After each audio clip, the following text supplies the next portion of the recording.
So hello and welcome back to my channel and welcome back to my another video.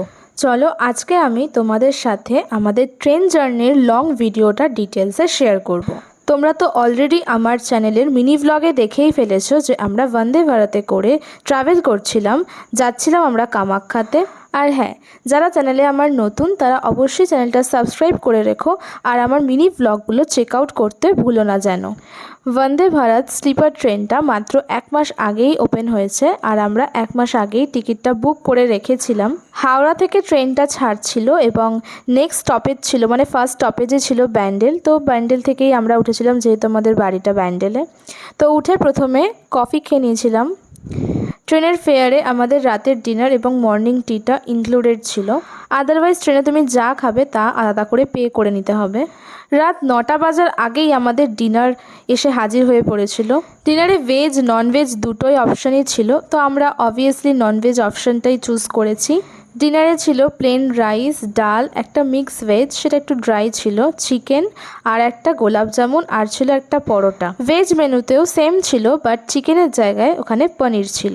Quantity কম হলেও quality wise খাবারটা কিন্তু খুবই ভালো ছিল এবং খুবই হাইজেনিক অ্যান্ড টেস্টি ছিল। বাট খাওয়ার জন্য আলাদা করে কোনো টেবিল ছিল না, যেরকম চেয়ার কারে থাকে সেরকমটাই স্লিপারে নেই।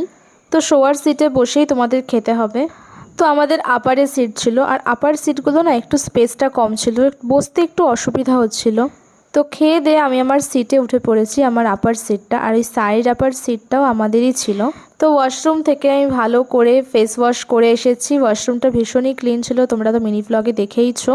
তারপর ভাবলাম আমি একটু স্কিন কেয়ার করে নিই, বিকজ ট্রেনটা তো খুবই কমফোর্টেবল ছিল, আমার এই সিটটার খালিও ছিল, তাই জন্য আমি একটু স্কিন কেয়ার করে নিলাম।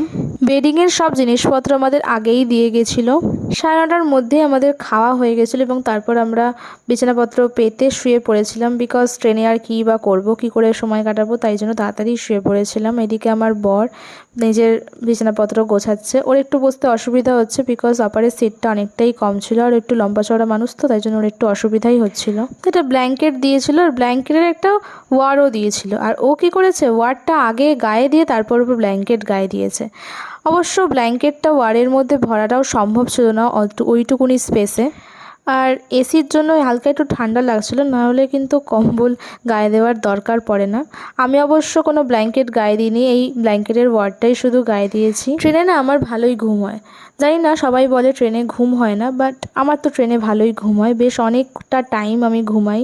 সকাল সকাল তো উঠিই না, বেলা 10টার আগে তো আমি উঠিই না আমার বেড ছেড়ে।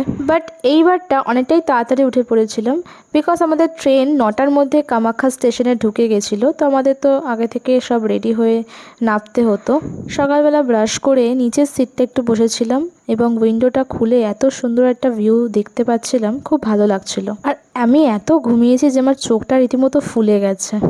ট্রেনটা আমাদের একটুও লেট ছিল না, একদমই অন টাইম ছিল, কিন্তু লাস্টের দিকে ট্রেনটা অনেক আস্তে চলছিল, বিকজ টাইমের আগে তো আর ট্রেন কখনো ঢোকাবে না, তাই জন্যই আর কি। অ্যাট লাস্ট আমরা কামাখ্যা স্টেশনে নেমে পড়েছিলাম। তো চলো, এই ছিল আজকের ভিডিওতে। ভালো লাগলে অবশ্যই এটা লাইক করে দিও। নেক্সট ভিডিও খুব তাড়াতাড়ি আসছে। Bye bye.